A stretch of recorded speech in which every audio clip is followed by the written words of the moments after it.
Welcome to another tactical analysis. This time we'll be using the Head Prestige Mid, that's the 2019 version, and in the racket we've got it strung up with Wilson Revolve 17, so that's the 1.25mm gauge.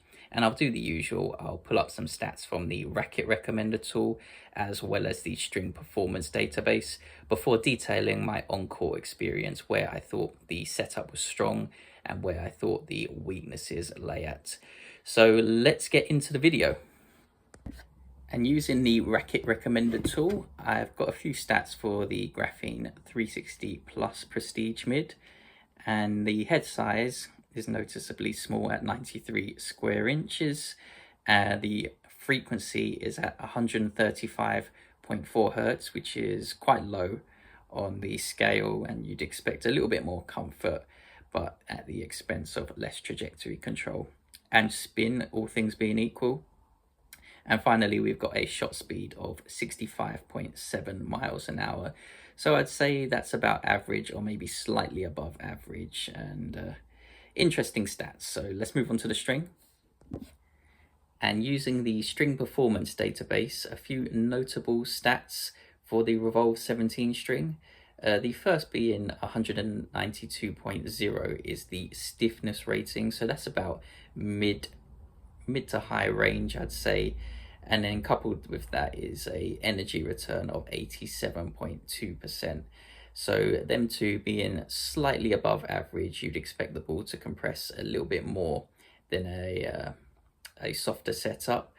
And we've also got a deflection of 32.1 millimeters alongside a dwell time of 35.0 milliseconds. After using this setup for a good couple of months, I believe, that includes tournament practice and match play, I've come to the conclusion that this is a very well balanced racket. It's something that I don't come across often at all, and it makes for an interesting experience because there are no real weaknesses in the setup. It does everything pretty well, but it doesn't excel at any particular shot, or it doesn't excel at any particular play style. And it's pretty interesting. I would say that the strengths of this setup lie in its ability to maintain control over the direction, so the height and the width of your shots.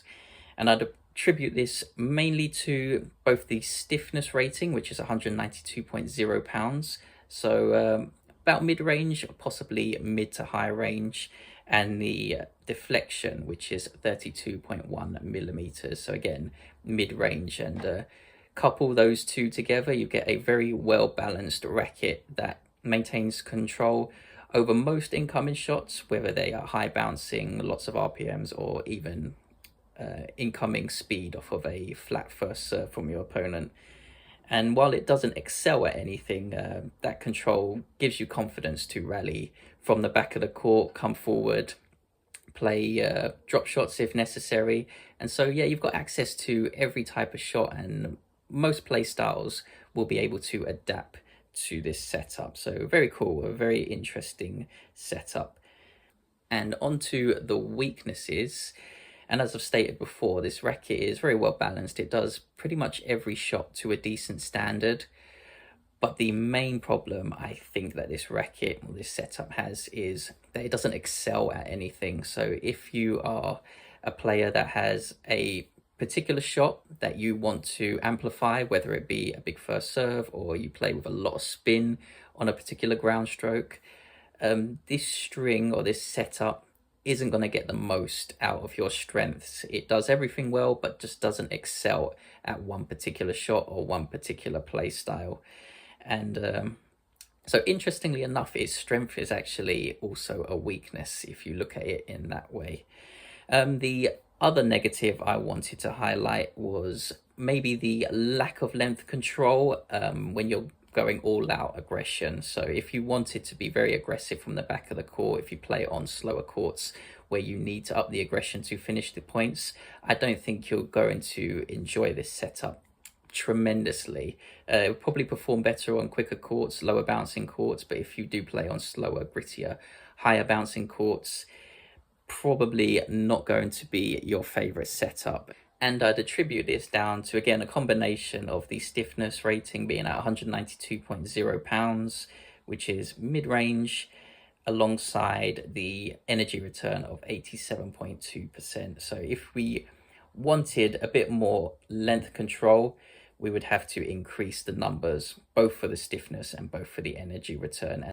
And these two parameters are responsible mainly for the amount of energy that the ball loses on contact with the string bed. So the higher these numbers are, the more the ball will crush as it comes into contact with the strings, and the less speed that the ball will come off of the string bed at as well. Hence the increase in length control as these numbers go up. So yeah, there we have it. Those are the two negatives I wanted to highlight the most. It doesn't excel at any particular shot or play style, and it also doesn't have tremendous length control for players that want to be very aggressive from the back of the court, whether it be because they are playing on higher bouncing surfaces or slower conditions where they're left with no choice but to do so if they want to keep their opponent on the back foot. If you can get to the net, you might be able to hide this weakness, but as a lot of players will come to find out, playing talented opponents on slower courts makes it very difficult to consistently come forward and finish points off at the net. And I would recommend this setup to all court players that have the full array of shots, as it has access to pretty much every shot you can think of, or at least decent access to it.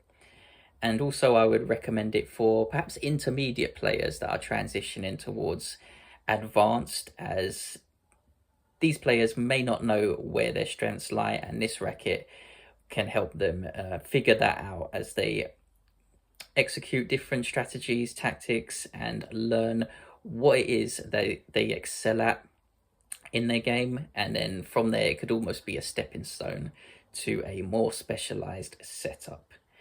So yeah, that is the video for this, the Head Prestige Mid alongside the Wilson Revolve 17. And I want to thank everyone for watching. I do appreciate it. If you did enjoy it, it might be worth staying tuned for future videos that I have coming out soon. And so until those videos, hopefully I'll see you there. And until then, take care.